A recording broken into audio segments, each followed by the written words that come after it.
So real quick before we get into our next episode, I just want to acknowledge that Brendan, our super fan Brendan, tried watching Interstellar again. And he does not like that movie at all. Did he hear him where I said you got to make it past the 45 minutes? I'm pretty sure he did. He seems like a pretty loyal listener, so I'm sure whatever we recommended to him early, because I even recommend start it at the 60-minute mark. Like just watch a nice 90-minute movie. You don't need to watch the baseball dust storm again. He did appreciate on watching it again. He did appreciate the scientifically based, if you will, time travel, black hole, trying to squeeze some science in there. But yeah, I think it's also too, because of all the science, I think he just like the fact that they use a little too much like heart in some of their decisions. I think that drives him a little bit nuts. He's just like, no, you science motherfuckers would never do that because you're too science based. In which I say, I think that's what every time travel movie tries to tell us, is that heart is going to win every time. And, heart ends up being the reason that Interstellar ends on such a high note, is because he goes with his heart and not science. But what does he say here? I realize that there's another movie starring Matthew McConaughey. He says it's not just Matthew McConaughey either. I realize there's another movie starring him, which also contains time travel, that is one of my favorites and explores many of the same themes, and that's Contact. So yeah, so I'm gonna actually probably email him back so I can get a direct answer, but I'm gonna also ask here, is it a Nolan thing? Like I love Christopher Nolan. I love his movies. I love how he makes films. I can totally see that not being someone's bag. But if you like Tenet, if you like the Batmans, and it's just Interstellar, then there is definitely, a lot of people don't like, what's her name? Like they just see her face and they're just like, nope. But thank you, Brennan. You're a rock star for giving it another shot. But go check out In the Shadow of the Moon. See if that doesn't make Interstellar look a little bit better. Sometimes you gotta eat. Hey, you don't like my sandwich? Eat a cream cheese and olive sandwich, then you'll like my sandwich. Eat a hot mayonnaise sandwich and then tell me my tuna's that terrible.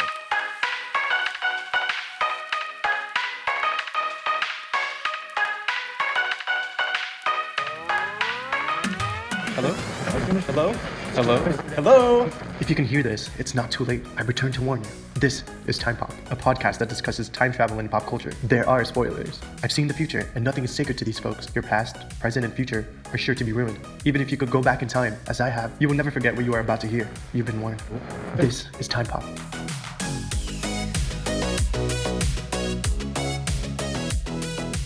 Welcome, Chrononauts, as we guide you through the experience of time travel using pop culture as our Lisa Kudrow. There's so many things. That's what you picked. Oh, man. I like that I never know. We will be your constants. I am Dez. I'm Scott. And this is Time Pop. Time Pop, Time Pop, Time Pop all the way. Oh, what fun it is to time travel on Christmas Day. Oh my God, you are awesome. I love Christmas time travel. Do you? I love that it's a subsect that nobody would ever think. I know, it is weird that, yeah, and we've been talking about doing, like, can we do Christmas Carol? Like, does that actually count? It totally is. Well, yes, it is. Because he's just viewing. I know in the movie they make him physically go. Deja Vu. Oh, Deja Vu, he did travel. They make him go physically just to make the movie more interesting, but he's not actually there. If you can just go travel in time but be like a ghost, does it count as time travel if you can't affect anything? I'd say you're still traveling, you're still there, even though you're in a transparent state. I think it does count. So is what you're saying, Scott, is every night when I go to sleep, I time travel? My mind's there. My mind's in a different time and place. Oh, in a dream? Yeah. But you're not actually going to the past. In this, they're actually going there, but they're just transparent. This episode, yes. But in the original Christmas Carol, yeah, they actually... Wait a minute. I have a really cool thought right now. What year did Christmas Carol become authored? 59. No. 48. 1848. Whoa. I want to know if it's the first time travel book or if Time Machine is. Even though we're not doing this today. What year was Christmas Carol written? 1843. What year was... Because this might be kind of special. I think this is relevant. I think it is. We're saying if this is, valid to do it. And now we're saying it might be the first example of time travel. What year was Time Machine written? It's not written before then, is it? I don't think so. 1895. Yeah. All right, my friends. Christmas Carol is one of the first forays into the world of time travel. I mean, we should look it up. There's other novels. I can't pretend to know every novel, but for major, that's really interesting. But you make a good point, Scott. We need to start at the beginning. Yeah. Without a doubt. The concept, it is a novel, and they're saying, I'm going to take you to the past. You are going to witness your past. You are going to see a future. That is time travel. Yeah. Dickens, congratulations. The great godfather of time travel. Back to the Future owes you a huge debt. Oh, well, we'll find out. We'll find out if he was even the first. Who knows who he was biting off of? Yeah. All right. By the way, we're not doing Christmas Carol today, folks. Sorry. We're not doing that at all. None of that even matters. What we're doing today is an American Dad episode. Season 2, Episode 9, The Best Christmas Story Ever Told. What do you know about American Dad, Scott? Tell me everything you know about American Dad. My story with American Dad is a bit odd. I appreciate McFarlane's humor. It was nothing I ever sought out on my own. When I used to go to my gym and go running on the treadmill, it had a TV. And for some reason, whenever I went, American Dad was the only thing that was watchable on. It was either that or Who We're at War With at CNN. So I watched a bunch while jogging at the gym. Yeah, it's great. It's great. It's, making fun of a huge conservative agenda from their point of view in an overdone way with a random alien that's whiny, a little bit Jewish sounding. I can say that because I'm Jewish, and also very bisexual, multisexual. Roger is all over the place. Yeah, Roger's all over the place. What's not to like? I fell in love with American Dad because for a minute, it took the place of Family Guy. Family Guy got canceled, and then American Dad came out, and I was like, okay, well, if I can't have Family Guy, I'll take the next best thing. And then Family Guy came back, and I was like, well, that's the end of American Dad. And here we are 20 years later, and they're both going strong. And I'm so happy. I do not seek out American Dad. I watch it occasionally. If I'm in a hotel room and there's inevitably a marathon going on, I'll put it on. If Family Guy is a little bit too frantic for me at that time, I'll throw on some American Dad. So I'm really glad it's there, but I don't know who the fuck is watching this show in the now to keep it from getting canceled. I don't know anyone who's like, whoo! Yeah, it's a good point. It's Thursday night. I gotta get to my American Dad. So this is a time travel episode. It is also a Christmas story, just in time for the holidays. So I'm glad we're doing this. This is great. And this is a Christmas story. This is not a holiday tale. I love that everyone keeps redoing Christmas Carol, right? It's redone in Scrooge, and it's redone in these specials, and they make fun of it. And it totally starts with that story, and it flips it on its ass. It's so hilarious. I love it. I love that they take it and they turn it into something else entirely. And they first of all, like Scott says, it turns into a real time travel story, where they interact in the real time. So Stan is pissed off that everyone says happy holidays, and instead of Merry Christmas, people are like, hey, we have to include all, and they're not. And he's just getting upset at the liberal agenda. And no, it's Christmas. It's Christmas. And he's finding that the town has to, they have to change the thing they have to get rid of their nativity scene. In the store, they say happy holidays. What is why does he go back the first time? So Lisa Kudrow is... Because it's like Christmas Carol. He becomes a Scrooge because he's so upset. He gets so upset by all these things that he takes their Christmas tree, throws it out the window, destroys their toys. That night he's sleeping and he gets visited by the ghost of Christmas Past, Lisa Kudrow, who's just gotten the job. She was a tooth fairy. So he had said prior, when he's talking about what's wrong with the world, he said, you know who to blame? And everyone's like, yeah, it's Jane Fonda. He's like, yeah, if Jane Fonda hadn't filled people, like make everything's okay to be communist, then we'd still have Christmas. Anyway, so then If she hadn't gone to Vietnam, did she visit? yeah, Yeah, she visited Vietnam, said it's okay to love everybody. yeah.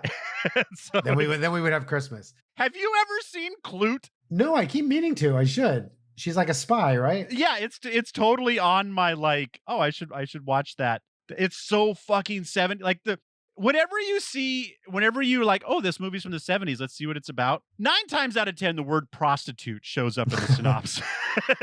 It's like gritty 70s movies. Oh, you gotta love it. Yeah. It's just, where does the prostitute? Do you believe there's a movie called The Best Little Whorehouse in Texas? And that came out like in the 80s, I think. Oh no, it does have an R rating, but yeah. And it's like not a sleazy film. Yeah, I should see it. Someone said, let's put this on the marquee. This is gonna sell That our would not watch today, but how did that go by in the 80s? We're gonna review that next time. There's time travel. He time travels into Dolly's boobs. That is an alternate universe that will eventually be washed away by the Mandela effect. Yeah, Just I like, think you're right. wasn't there a movie called The Best Little House? No, that wouldn't never have happened. That's ridiculous. There's a Burt Reynolds and Dolly Parton movie called Roadhouse. So he time travels. They had just time traveled. This Ghost of Christmas Past is showing Stan, like, remember when you were a little boy and Christmas meant something, and he's holding up his toy and she's talking about the time period and she mentions a few things and Jane Fonda and she's looking there and she looks away and Stan's gone. As soon as she met Jane Fonda, he's taken off and running down the street. And then all of a sudden Christmas Carol is just, Yeah, he goes to the set of Clute. He's going to kill Jane Fonda. To kill Jane Fonda. He realizes it's not Jane Fonda's fault. It's Donald Sutherland for encouraging her to take on a political agenda. So then he goes to kill Donald Sutherland at dinner with Jane Fonda. He runs into Martin Scorsese in the bathroom and talks Martin Scorsese into not doing drugs anymore.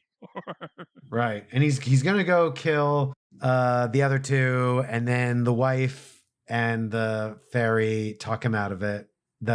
The Ghost of Christmas Past, and they bring them back home. And the streets. And when they go back home, everything's different. And their house has like all this Russian. There's Russian tanks driving up and down their street. And then some stranger lives there with a shotgun who's clearly Russian. And they go out and everything's occupied by the communists. The Russians have taken over. This is in a very Back to the Future 2-esque moment. They go to a future they do not recognize. And the Ghost of Christmas Past deduces that there was no taxi driver. There was no Martin Scorsese didn't do drugs, so he didn't make Taxi Driver. So Jodie Foster wasn't in. So John Hinckley didn't try to impress Jodie Foster by shooting Reagan, and which did not empower him, and then able to win. And so Mondale wins, and Mondale just hands it over to the Russians and kisses their foot. And he's like, "Oh, that's why there's a statue." And you see a statue of Mondale kissing like the Russian's foot. Hey, who doesn't love a good butterfly effect, right? Oh God. Because you don't do this doesn't do that. Like, this is what you and I always want in time travel movies, is like everything has so many cause and effects and branches. Love it. I love it. Martin Scorsese not smoking a doobie in a bathroom led to the Soviets ruining it. And not only that, so now so Stan, so they're like, okay, Stan, why they don't just, and of course this is, like all time travel movies, like, well, why don't they just go back in time and stop Stan from stopping Martin Scorsese from stopping drugs? So instead we have to accept the fact that this deal is done. And so now Stan has only one option, and that's to go back and make Taxi Driver himself, which he does a terrible job at. And what's his name? He's on the set the first day, and he fires De Niro. Robert De Niro, and John Wayne takes the role.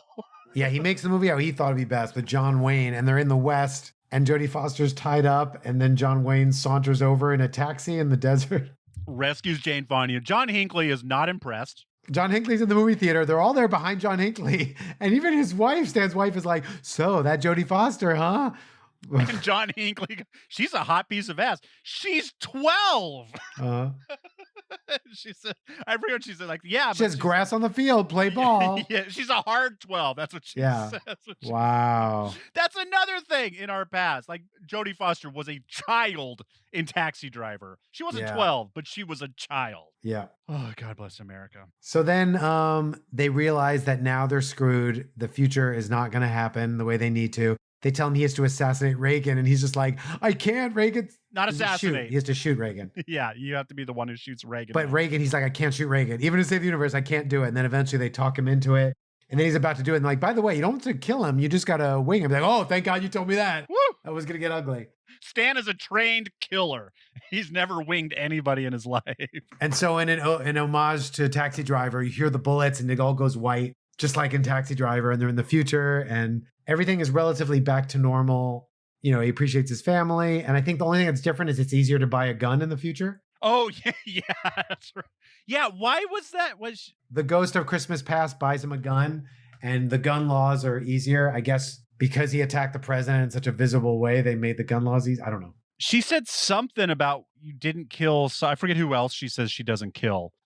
She's like, yeah, you just winged Ronald Reagan. You didn't kill so and so. So there's no gun laws. Hey, you want a little more time pop in your life? Head on over to patreon.com/timepop. And if you have just enough time pop in your life, open up your app while you're listening and give us 5 stars. Maybe write a review. Nudge the person next to you on the train. Thank you for your support. Anything you do to get the word out about Time Pop ensures that there will be lots more Time Pop in the future. This was awesome. This was so, I love it when, you know, because like the movie we just did, In the Shadow of the Moon, you know, they're trying to, you know, it's got to all come together. Even if the time travel doesn't make sense, the story itself has to come together. And I just love a good cartoon where it's like, none of this has to make sense. It just has to be funny. And to get, you know, Jane Fonda and John Hinckley and Robert De Niro and all these people in this past, to blame the entire liberal movement on Jane Fonda is just fantastic. Uh-huh. We got to blame somebody. Yeah, I love that. Just in this, the whole world, his fear of Mondale and just sends it to a big Soviet oblivion. I'm so bummed I forgot about Mondale. Kelly and I just made a passport. We always joke about how different Lafayette is from Berkeley, and her parents always joked like, yeah, I need a fucking passport to come to Berkeley. So Kelly made her parents a passport for Berkeley, and it's so much fun. She's like, things you can enjoy. In the passport, you open it up. It's like things you can enjoy in Berkeley. The yelling man. There's a guy that rides his bike by our house every day and just shouts some political nonsense. We have not yet been able to decipher what he says, but he's obviously trying to get his message across. Things you can do in Berkeley. You know, go to a Cal game, do this, do that, and then on one of the pages, we decided to do bumper sticker bingo. Like things you can do while driving around Berkeley. Play bumper sticker bingo. And we did like milk is liquid meat and, you know, marijuana, some marijuana thing, a coexist bumper sticker, like, you know, find these to play bingo. And I think we ended up going for Dole and whoever, or not Bob Dole. God, I don't remember. But yeah, we made some joke about some lefty bumper, some ancient lefty bumper sticker. And I so wish we would have remembered Mondale. That would have been so much. Like that dude, talk about someone who's like lost to the test of time. Yeah. Like that guy just disappeared. But now he's back and he kissed the boot of the Russians. He handed us over to the commies. I love it. What a random plot. You're going to try to show him the Christmas past to increase his heart, and he just runs off to kill Jane Fonda. And this is one of those episodes that makes me so happy, like how early in the run it was. Yeah. You know, like just one of those ideas like, oh, I have a great idea. You know, this isn't one of those like season 15, like, I don't fucking know. Time travel, like whatever. Let's just do something. I love, here's my favorite joke. When he's getting all flustered that everything is holidays, he's like, I really need holiday spirit. And his wife's like, how about we go to church? And he's like, no, I don't want to do anything boring. I want to do like what really symbolizes like the holiday. Let's go to the mall. And then they're at the mall, and the first thing he's like, there it is, 2 teenagers sitting on a man's lap while a midget takes photos. That feels like the holidays. And the fucking and they're going around trying to raise awareness for the holiday rapist, and Oh, yeah. he gets really mad. He goes, "It's the Christmas rapist. It's nothing sacred." By the way, we skipped the total sub storyline that Roger is very unhappy with. Roger is unhappy with what he's done with his life in the present, and he's drinking himself to a stupor. And I guess he's been around for like 60 years. They decide in the mall to buy something for Roger. He goes to the dollar store and he gets Disco Hits 1974 to 80. And when he time travels back, that goes with him. And they show Roger as like this, like a line cook or a server. I forget. Roger, but he's trying to be an actor. Roger doesn't time travel though. This is the original. No. Yeah, Stan goes back. The original Roger's there. And anyway, Stan drops the cassette in the snow and Roger finds it and becomes the disco mogul. He discovered, because he knows the bands are going to be hits, he discovers them and makes money off them. So then his life has meaning. And he says, "Look, Ma, I became something." Don't look. Does some cocaine. But then by the end, disco falls and the cocaine, and he ends up losing it all. That's right, because in the future, he's like, "I invented disco," and they're like, "Yeah, Roger, whatever." Because that's not an alternate timeline, right? That's his. Yeah, that's the new timeline. Also, we've got to assume in this timeline, there's also no Taxi Driver. I mean, there's the shitty John Wayne. Like they just went to the future. In this reality, Taxi Driver has John Wayne, and he attempted to kill the president, and that's the future that they're in. That's right. And Martin Scorsese is still making. Martin Scorsese. What was the film? It was like called Choo Choo. Yeah. Instead of Taxi Driver, because of no drugs, his film's called like Chattahoochee Choo Choo or something like that. Yeah.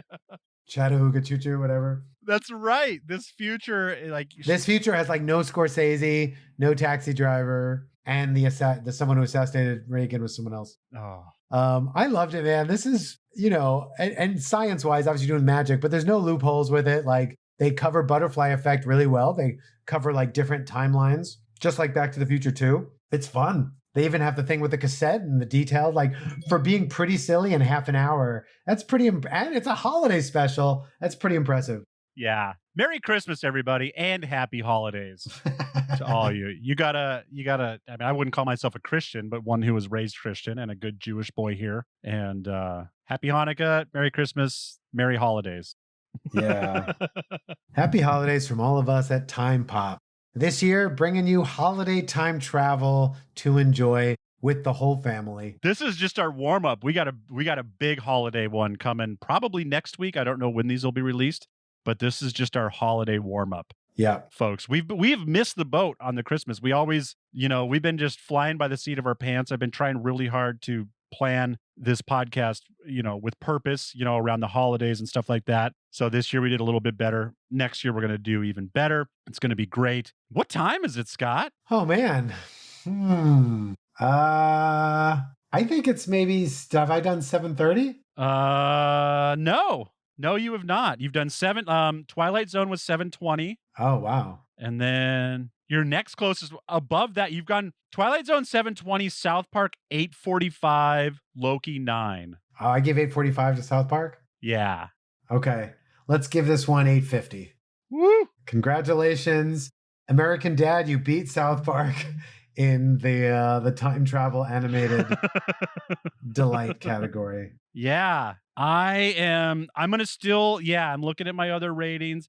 I wish I gotta maybe start. I'm always looking at my ratings when I'm doing this. I think I'm gonna stop doing that. Even if I end up accidentally rating something the same, I'll adjust it by 1 or 2 minutes later. But I'm way too influenced by looking at my ratings because I gotta go higher than South Park. I can't go as high as Loki. Right. That's what I thought. Yeah. But this is it's really funny. It's a really, for especially for people who kind of grew up during this time. We didn't grow up through all this time, but we were around all of this. 8:20. All right, there it is. It's funny. I feel like we've been rating it kind of harshly. Now I'm like, does Loki deserve like 10? Am I too harsh that like no one's touching 10 to 12? Yeah, I think we both have a mental block that 10 is perfect. Yeah. I think we're both having a really hard time of even though we say it every time, it's a 12-point system, it's still that 10. I mean, whew, you gotta be good. But we'll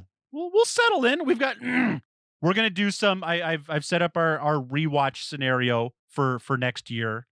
Make sure we do a few rewatches, and that'll help us rate some older movies, and that might help us dial in this system a little bit. But yeah. Oh yeah. I'm not. You know what? I'm not even gonna ask the question unless you. Would I go back to try to see my past, but then leave to assassinate? No, I would not assassinate Jane Fonda. How far would you go to right what you once put wrong?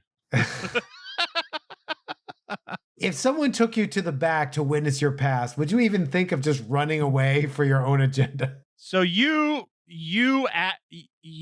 make Mike D late for his first rehearsal. Oh no. Now you've got to go back. No, Mike D's too big. You could be Ad Rock. Thank you. You could be What, Ad Rock's not too big? Well, Mike D was I mean, they're all really good, but I think without Mike D, I don't think the Beastie Boys exist. I think Mike. Oh my God, I beg to differ. Ad Rock to me is the glue. I feel like Mike D is the one that was like, we got to do this. We got it. I feel like he was like the engine behind that. I'm not saying they wouldn't have rapped or maybe not even been famous. This is for a different podcast. Excellent. Please like, subscribe, and tell a friend about Time Pop. If you would like more Time Pop, go to patreon.com/timepop. If you have questions, comments, or recommendations, go to timepoppod@gmail.com. That is timepoppod@gmail.com. Find us on the social medias at timepoppod, at time_pop_pod. Looking for more great podcasts to listen to? Go to whatsoundsawesome.com. Until next time, I am Desmond McNeese. And I'm Scott Lifton. See you in the 70s. All the cocaine and the Jane Fonda and the Scorsese. I would go back in time to smoke a doobie with Scorsese. Yeah. I would do that. Was it Taxi Driver where he's all crazy in the back seat? Yeah. Taxi Drivers? He's like, you know who's in there? He's like, that's my wife. She's fucking with the guy. What do you think about that? I've never watched Taxi Driver from Oh, come on. It's one of those movies I know that I've seen 90% of it. Get it together. I've never just watched Taxi Driver. So maybe we can do that instead of a bad movie next time we hang out. Maybe we'll watch Taxi Driver and then we'll watch a bad movie.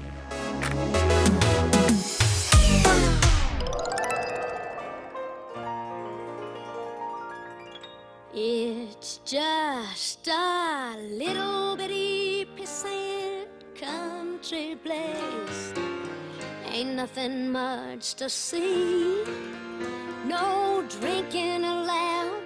We get a nice quiet crowd. Plain as it can be. It's just a piddly squatting old time country place. Ain't nothing too high tone. Just lots of goodwill and maybe one small thrill. But there's nothing dirty going on. Nothing dirty going on.